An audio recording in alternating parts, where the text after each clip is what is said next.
안녕하세요. 명진쌤과 함께하는 즐거운 문학 시간입니다. 이번 시간 배울 작품은요. 최치원의 촉규화라는 한시입니다. 이 촉규화를 우리가 읽기 위해서는 바로 내용 파악에 들어가기보다는 최치원이라는 사람의 인생에 대해서 알고 갈 필요가 있습니다. 그래야 내용을 좀 더 올바르고 섬세하게 파악을 할 수 있거든요.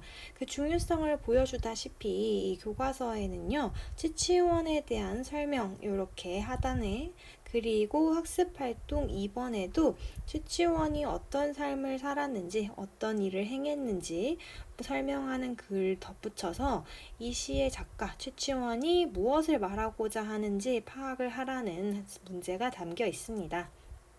따라서 시험 문제도 이러한 방향으로 출제가 될 거고요. 이를 위해서는 우리가 최치원의 인생을 한번 봐야겠죠. 그 사람이 누군지 한번 PPT를 통해 확인해 볼게요. 자, 지금 보고 있는 사진이 최치원입니다. 이분 어느 시대 사람이었을까요? 네, 조선시대가 아니라요. 통일신라 시대에 살았던 문인입니다.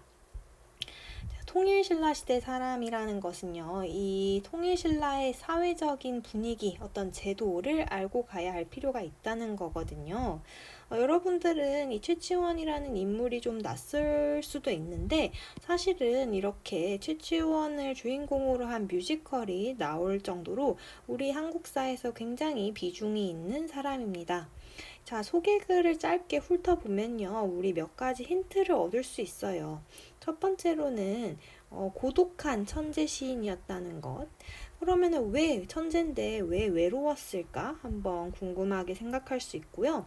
두 번째로는 당나라의 역사를 바꿨다는 건데 신라 사람인데 왜 당나라의 역사를 바꿨지? 라는 것도 궁금증을 가질 수 있습니다. 눈치 빠른 친구들은 선생님 최치원이 혹시 당나라로 유학을 갔던 거 아니에요? 라고 물어보는데요. 맞습니다. 최치원은요 아주 어린 나이에 당나라로 유학을 가게 됩니다.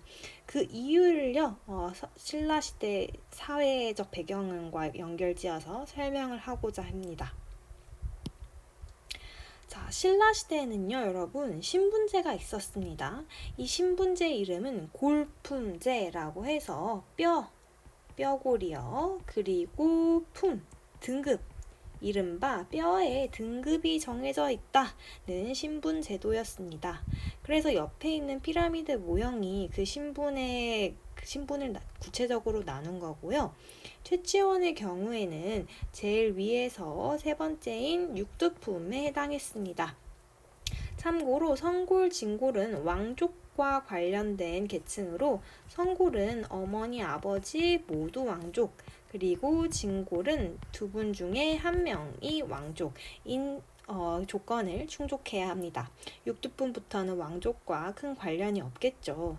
마치 이렇게 보면은 육두품 꽤 괜찮은 계층 아니에요? 라는 생각이 들겠지만 사실은요 이렇게 단순화된 피라미드 안에서는 우리가 확인할 수 없는 실제로는 굉장히 큰 차이와 차별이 있었습니다.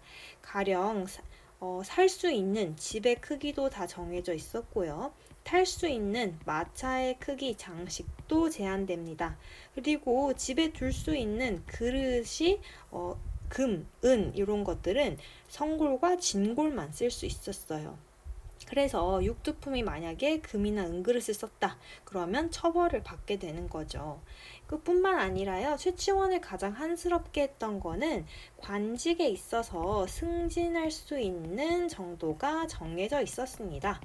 아무리 노력하고 똑똑한 육두품이라고 해도 그보다 무능하거나 게으른 성골, 진골보다는 더 낮은 관직까지밖에 올라갈 수 없었던 거죠. 이것이 최치원의 울분과 한을 만들어내는 사회적인 상황이었습니다. 그래서 이런 육두품이라는 신라시대의 신분적인 한계를 좀 더 알아보도록 할게요. 이 최치원에게는 아버지가 있었죠. 아버지 역시 몇 두품이다? 네, 육두품이다. 그래서 아버지는 이 신라에서 육두품이 가질 수밖에 없는 신분적 한계를 이미 알고 있었기 때문에 아들만큼은 조금 더 이러한 제약을 벗어나 살아가길 바랬습니다. 그래서 어린 나이인 12살에 당나라로 유학을 가는 게 어떻겠느냐 제안을 합니다.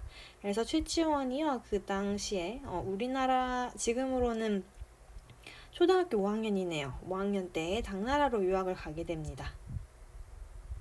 그래서 유학을 가서 그냥 있는 게 아니죠. 뭔가를 준비했겠죠. 자, 일단 3D 복원한 이 당나라 도심의 모습인데요. 지금으로부터 1400년 전인데도 굉장히 웅장하고 화려하죠.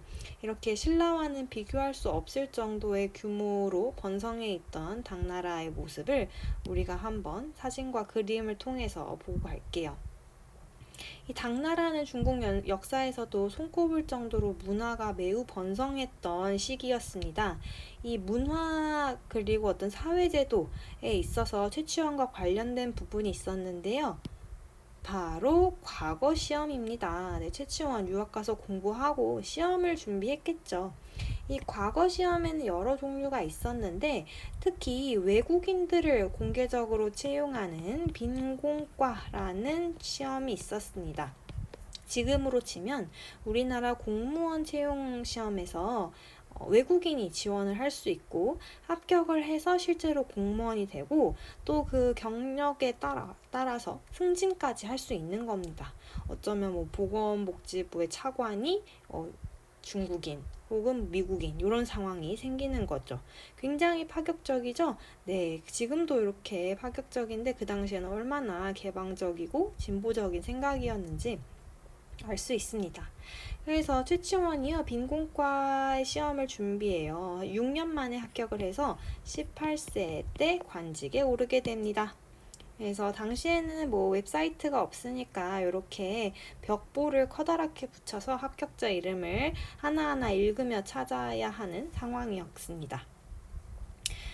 관직에 나아간 최치원이 과연 행복한 인생을 살았을까요? 네, 아닙니다. 왜냐하면요, 이 최치원은요, 똑똑한 천재였지만 신라인이라는 그 이름표를 벗기는 힘들었습니다. 특히 중국인들의 눈에는 신라는 굉장히 볼품없는 약소국, 변방의 나라라고 생각했기 때문에 최치원이 아무리 그 공로를 인정받으려고 해도 그러한 낙인이 찍혀서 상당한 무시와 차별 그리고 승진에 있어서의 한계를 받을 수밖에 없었죠. 그래서 한 10몇 년을 열심히 관직 생활을 하면서 버텨보려고 했지만 결국 그 한계를 이기지 못하고 최치원은 신라로 돌아가게 됩니다. 하지만 신라에서도 그의 관직 생활은 순탄치 않았어요. 왜냐면은 이제 그 외국인이라는 낙인은 벗었지만 그 안에 신라에서는 신분제도가 있었잖아요. 골품제. 이 골품제 안에서 그는 어디까지나 육두품에 불과했기 때문에 어떤 좋은 정책을 내도 육두품이라서 무시하자. 그 별로 볼 일 없다. 이런 식으로 폄하를 당하고 정치적으로 크게 승진하지 못하는 한계가 있었습니다. 그래서 이런 그림을 보면요, 진골과의 어떤 차별, 그리고 자신이 국가를 위해서 열심히 일하고 노력해도 그런 부분을 알아주지 않는 세상에 대한 한스러움이 있음을 알 수 있죠. 그래서 최치원은요, 결국은 신라에서의 관직 생활도 이제 그만두고 사직을 하고요, 산으로 들어가게 됩니다. 자연 속에 은거를 하게 되는데요, 가야산에 들어가서 남은 여생을 살게 되거든요. 그래서 이렇게 어떻게 보면은 좀 정치적인 실패로 끝났다고도 볼 수 있어요. 이게 그의 일생을 거쳐서 많은 문학 작품들이 탄생했는데 우리는 이번에 그가 자신을 알아주지 않는 세상에 대한 한을 담은 촉규화, 접시꽃이라고 하죠. 이게 바로 접시꽃인데요. 되게 나팔꽃이나 무궁화랑 비슷하게 생겼죠. 아마 옛날 사람들은 이렇게 크게 넓적하게 생겨서 접시를 닮았다 해서 접시꽃이라 하는가 봅니다. 그리고 우리가 또 촉규화 말고 최치원의 시 하나 더 배울 건데요. 추야우중이라는 한 시입니다.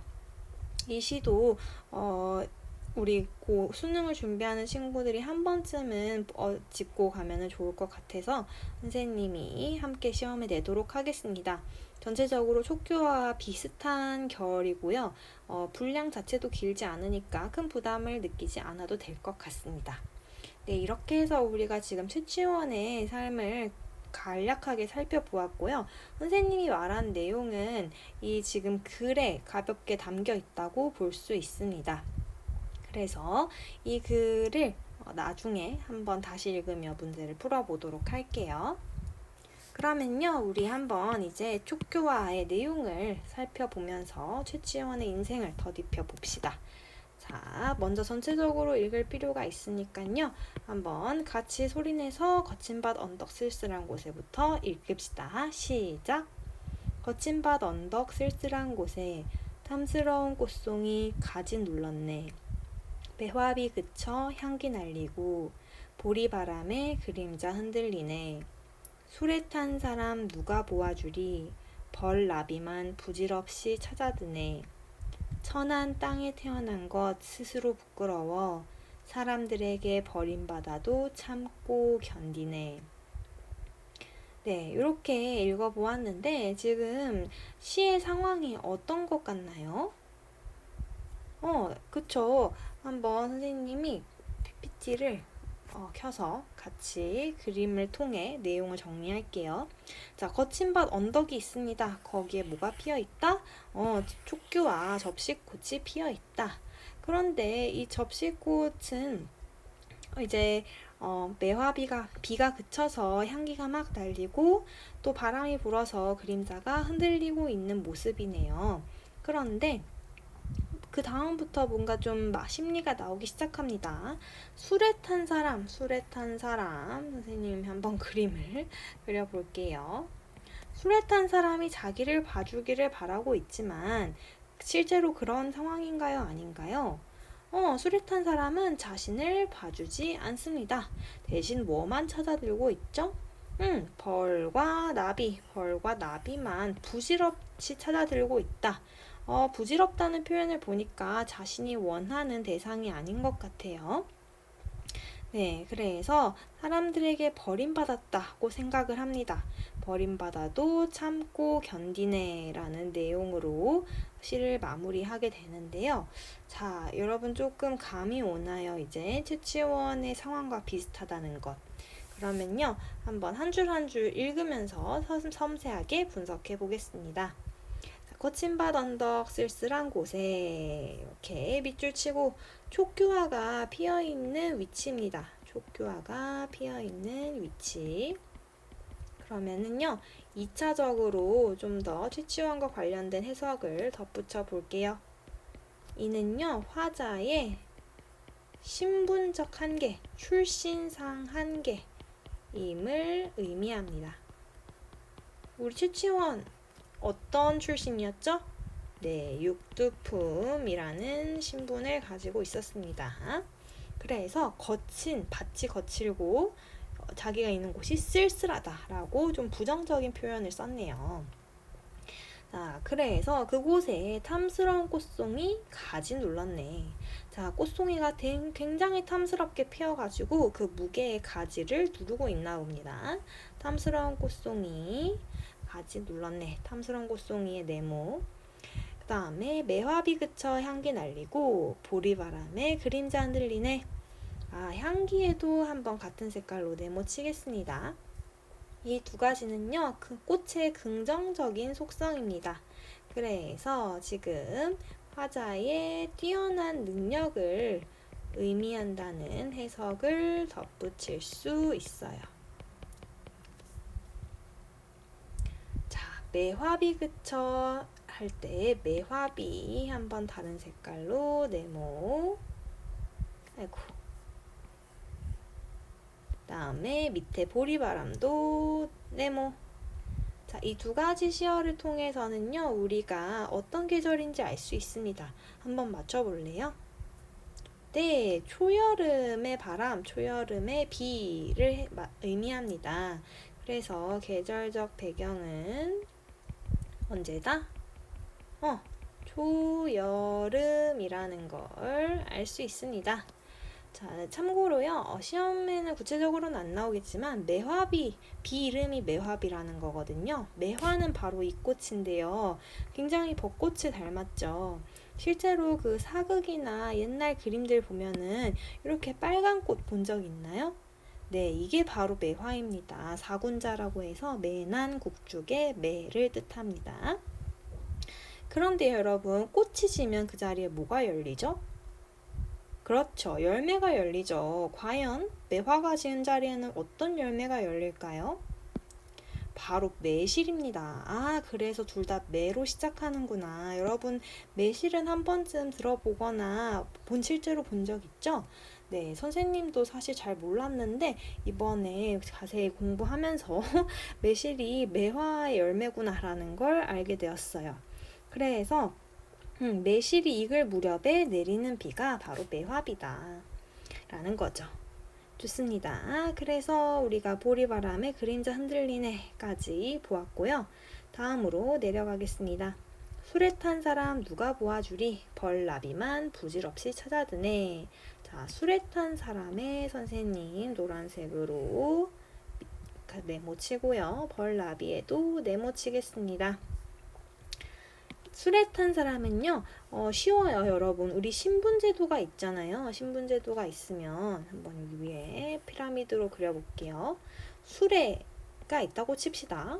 그러면은 끄는 사람이 있고 타는 사람이 있을 겁니다.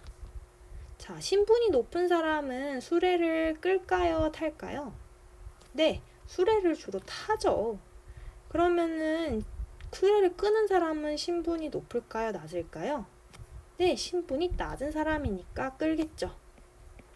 그래서 술에 탄 사람은 신분이 높은 사람, 즉 신분이 높아서 화자의 능력을 알아봐주고 채용해줄 그런 능력이 있는 지배층을 의미합니다. 지배층이라는 건 뭐 임금, 귀족, 높은 관직의 사람들을 의미하겠죠. 자, 근데 술에 탄 사람 누가 보아주리? 그러면 지금 봐주고 있는 건가요? 안 봐주고 있는 건가요? 네, 아무도 봐주지 않고 있습니다. 그런데 지금 찾아드는 사람은 누군 거죠? 벌나비. 즉, 벌나비는요, 화자의 벼슬 진출에, 벼슬과 관직 모두 같은 말입니다. 벼슬 진출에 쓸모없는 사람. 이 벌나비인 거죠.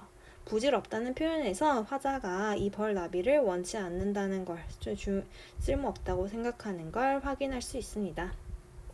천한 땅에 태어난 것 스스로 부끄러워. 천한 땅 어디다? 신라. 스스로 부끄러워. 아하. 사람들에게 버림받아도 참고 견디네. 지금 참고 견디네 라고 했는데요, 여러분. 헷갈리면 안 되는 부분이에요. 왜냐하면은, 자, 최치원이 열심히 참고 견디면 육두품의 신분이 바뀌나요? 절대 안 바뀌죠. 그래서 이거는 참고 견딘다는 극복한 게 아닙니다. 그냥 이 상황에 체념하는, 포기하는 느낌의 태도라고 할 수 있습니다. 그래서 이 부분을 가지고 헷갈리는 문제들이 종종 나올 수 있으니까요. 체크를 하면 되겠죠. 자, 다음으로요. 우리가 중간 1학기 때 배웠던 개념을 접목해서 몇 군데 또 필기를 해보려고 합니다. 일단 색깔을 바꿔서 보라색을 해볼게요. 자, 종결어미 기억나나요? 네, 뭐뭐 눌렀네. 아이고, 잘 색깔이 안 보이네. 뭐뭐네, 뭐뭐네, 뭐뭐네, 뭐뭐네. 이런 식으로 지금 화자의 종결어미가 네로 끝납니다. 종결어미. 색깔을 바꿔서 이걸 할게요. 종결어미 네를 사용해서 전반적으로 독백적인 어조를 드러내고 있습니다. 산유화를 떠올리면 더 비슷하게 느껴져요. 산에 꽃이 피네, 꽃이 피네, 꽃이 지네, 꽃이 지네. 그때도 네였죠. 그 다음에 스스로 부끄러워라는 부분에 선생님 한번 체크해 보겠습니다. 이 부끄러워는요, 정서를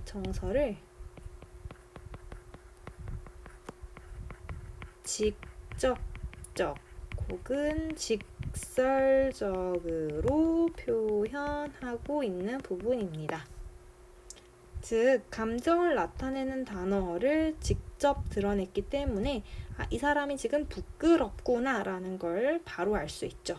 이런 것이 정서 표현을 직접적으로 한 것입니다. 그 다음에는요, 그리고 이 부끄러워 정서 표현은요, 우리 농무에서 원통하다라는 부분에서 배웠으니까 여러분들 잘 이해가 안 되면 그 부분을 다시 복습을 하면서 이해를 하려고 하면 좋을 것 같아요. 네, 그러면요, 이제 1학기 때 배운 개념을 중복해서 설명했으니 새로운 개념을 한 가지 알려주려고 합니다. 바로 구조, 시상전개 방식인데요. 한번 묶어볼게요. 색깔이 안 겹치려면은 이 색깔로 해야겠다. 그리고 좀 두껍게 하겠습니다. 자, 거친 밭에서 보리바람까지, 술에 탄 사람에서 사람들에게까지 4줄씩, 4구씩 묶도록 할게요. 그러면은요, 이 구조의 이름을 우리가 한번 알아볼 건데, 자, 어렵게 생각하지 말고요. 자, 위에 거가 1번, 밑에 거가 2번이라고 생각하면 1번, 2번 중에 이 화자의 심리가 더 잘 드러나는 건 어디죠? 2번이죠. 뭐 부질없이 부끄러워, 뭐 참고 견디네 이런 부분에서 심리가 잘 드러나는데요. 그래서 우리가 이것을 선의 반대말은 뭐죠? 후, 앞뒤. 자, 후에는 정서를 많이 드러낸다. 그러면 앞에서는 뭘 주로 다루고 있나요? 보고 있어요. 무엇을? 자연 경치를 보고 있습니다. 선경, 후정 구조를 가지고 있습니다. 선경, 후정.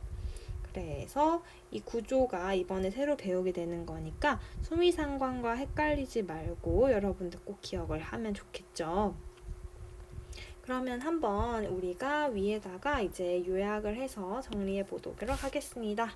항상 우리는 제목 옆에 갈래, 또 뭐 적죠? 네, 성격, 그리고 주제, 이번에는 특징 2가지까지 적어보도록 할게요. 자, 갈래는 어떤 시다? 네, 한문으로 쓰인 시다. 한시입니다. 성격은요? 네, 기본적으로 체념적인 태도로 끝났던 것 때문에 체념적 넣고요. 슬픔의 정서가 강하죠. 애상적, 가슴이 슬프고 서럽다라는 의미입니다. 주제는요, 자신을 세상이 지금 알아주고 있나요? 외면하고 있나요? 외면하고 있죠. 자신을 알아주지 않는 세상에 대한 한탄, 개탄을 적겠습니다. 이게 곧 한인 거예요. 탄식하다 할 때 탄입니다. 특징 첫 번째는요. 두 번째 먼저 적을까요? 우리 여러분이 선생님이라면은 지금 오늘 배운 것 중에 좀 특이하고 새로운 개념이 뭐가 있다고 생각하나요? 그렇죠. 선경후정 구조요. 선경후정 구조로 시상을 전개하고 있습니다. 줄거리를 전개하고 있다는 거예요. 그 다음에 특징 첫 번째는요, 이 시가 최치원이 자기 얘기를 함에도 불구하고 단 한 번도 내 이름은 최치원이고 나는 육두품인데 차별을 받아서 너무너무 서러워. 이 세상이 나를 알아주지 않아서 너무너무 원망스러워. 이렇게 직접 표현한 것은 단 하나도 없습니다. 오히려 지금 자연 얘기, 꽃 얘기만 하고 있지요. 이런 것을 자연물을 통해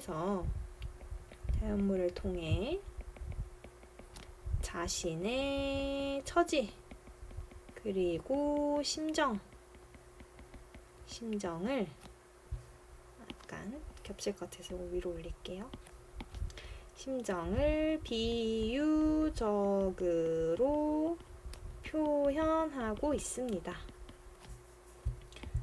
한번 체크. 자연물 촉규화를 통해서 최치원이 육두품 처지 그리고 그거에 대한 슬픔, 한을 비유적으로, 간접적으로 표현을 하고 있습니다.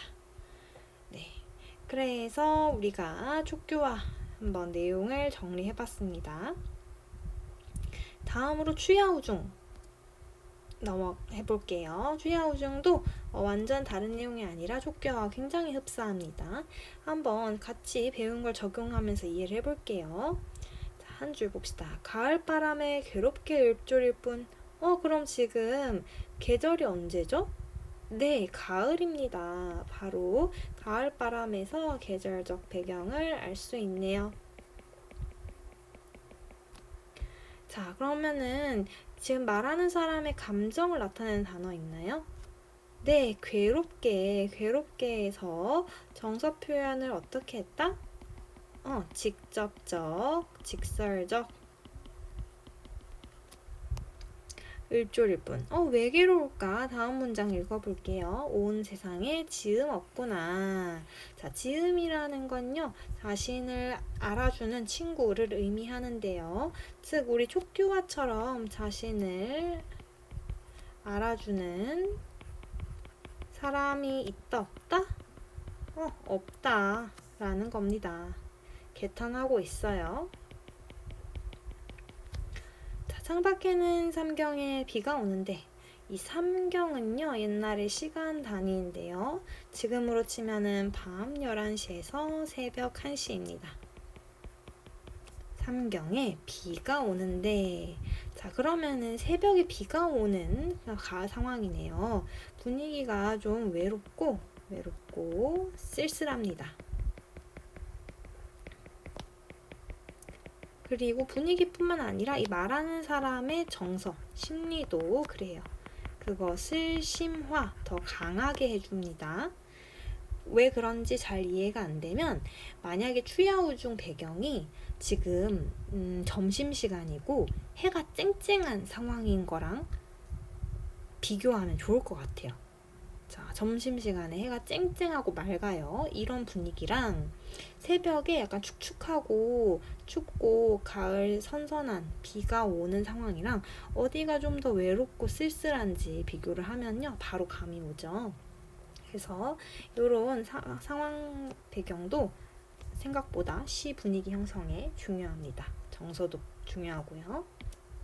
자, 비가 오는데 등불 앞에 마음은 만리를 달리네.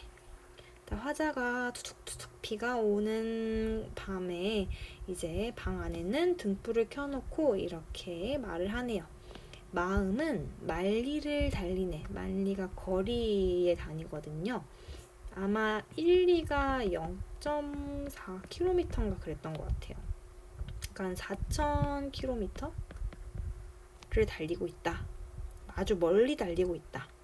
마음이 멀리 달리고 있다는 거는 지금 내가 여기 있는데 여기에 내 마음이 없다. 떴다는 뜻이에요.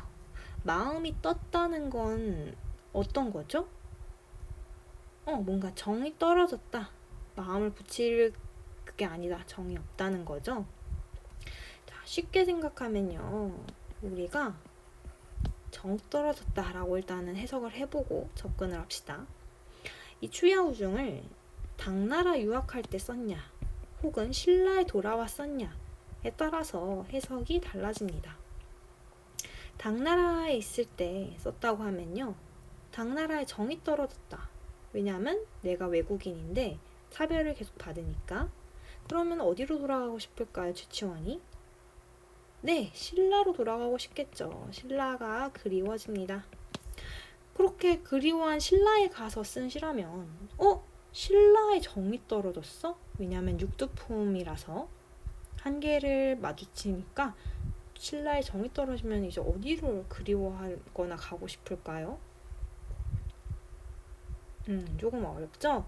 이거는요, 선생님이 먼저 써볼게요. 속세, 정치, 현실을 떠나서 자연으로 은거하고 싶은 소망을, 희망을 적은 겁니다. 이런 해석으로 나뉠 수 있어요. 네, 그래서 여기서도 뭐 네라는 종결어미를 통해 독백적인 느낌이 드러나고요. 뭔가 쓸쓸하고 외롭고 괴롭고 이런 느낌. 왜냐하면 나를 알아주는 사람이 있다 없다? 없다 라는 것 때문이죠. 이런 점에서 촉교화와 공통점이 좀 있습니다.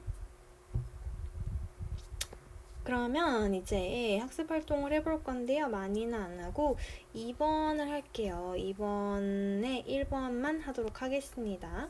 자, 아까 선생님이 추야우중 해석을 했듯이 촉교화도 최치원이 당나라에서 지은 것 혹은 신라에 돌아와서 지은 것이라는 의견이 분분합니다. 뭐가 진짠지는 알 수 없어요. 다만 그에 따른 해석이 달라진다는 거는 우리가 알아두면 좋겠죠. 그러면요, 이 글을 한번 읽어볼게요. 최치원은 육두품 출신으로 12세에 당나라로 유학을 떠나 6년 만에 빈공과에 장원급제했다. 황소의 난이 일어나자 당나라에서 백성들이 일으킵니다. 이 난이 일어나자 격황소설을 지어 문장으로 이름을 떨쳤으나 글을 아주 잘 써서 유명해졌다는 거예요. 이방인으로서 겪는 한계에 회의를 느끼고 결국 29세에 신라로 돌아온다. 한 11년 만에 돌아왔네요. 이 무렵 신라 사회는 진골 귀족들이 득세하였으며 지방에서는 도적대와 반란이 횡행하였다. 아주 넘쳤다는 겁니다. 골품제의 모순과 왕권의 미학으로 개혁 의지를 실현하는데 실패한 최치원은 결국 작년의 나이에 관직을 버리고 은거한다. 자연에 머물러서 여생을 마쳤다는 겁니다. 그래서 이런 최치원의 정치 인생에 대한 내용을 한번 훑어보고 이를 참고해 술에 탄 사람 누가 보아주리를 의미를 파악을 하면 좋은데요. 추야우중과 비슷하게 당나라에서 혹은 신라에서 지었을 때 두 가지 나누어서 보겠습니다.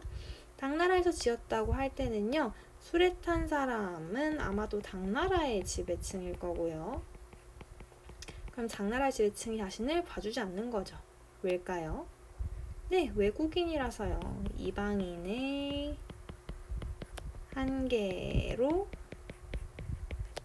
높은 벼슬을 할 수 없는 상황. 그 다음에 신라에 돌아와 지었다고 할 때는 일단 술에 탄 사람은 신라의 지배층, 아마 진골이겠죠? 자, 그러면은 이때는 어떤 한계? 그렇죠. 육두품의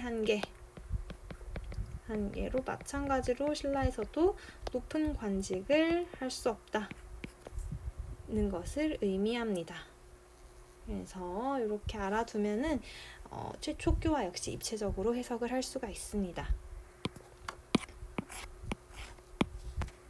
262쪽에 촉교화에 대한 2줄짜리 요약 해설이 있으니 이것도 참고하면 좋고요. 네, 그래서 이번에 우리는 촉교화와 추야우중을 통해 최치원의 한시 두 가지를 알아보았습니다. 모두들 새로 배운 개념들 그리고 우리가 1학기 때 익혔던 개념들도 중복되는 게 꽤 있으니까 꼭 한번 복습하면서 기억을 하도록 하세요. 오늘 수업 모두 수고 많았습니다. 다음에 봐요. 안녕.